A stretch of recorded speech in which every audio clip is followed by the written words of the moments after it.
அனைவருக்கும் வணக்கம். என் பெயர் வி தமிழினி. 8ஆம் வகுப்பு ஆகிறது படித்துக் கொண்டிருக்கிறேன். நான் இன்று கல்வி கண்டிருந்த காமராஜரை பற்றி சில சிறப்பு வரிகள் பேசப் போகிறேன். காமராஜர் இவர் 1903ஆம் ஆண்டு ஜூலை மாதம் 15ஆம் தேதி பிறந்தார். இவர் தமிழ்நாட்டில் விருதுநகர் மாவட்டத்தில் பிறந்தார்.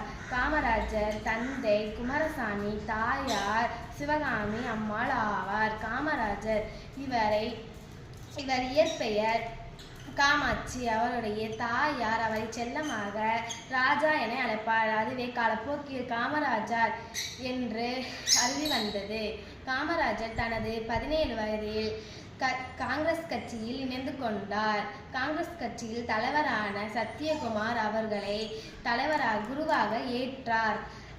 1954ஆம் ஆண்டு தமிழக முதல்வராக காமராஜர் பொறுப்பேற்ற காமராஜர் 1963 வரை 9 ஆண்டுகள் ஆட்சி செய்தார். காமராஜர் இலவச கல்வி திட்டம், மதிய உணவு திட்டம் என பல திட்டங்களை தொடங்கி வைத்தார்.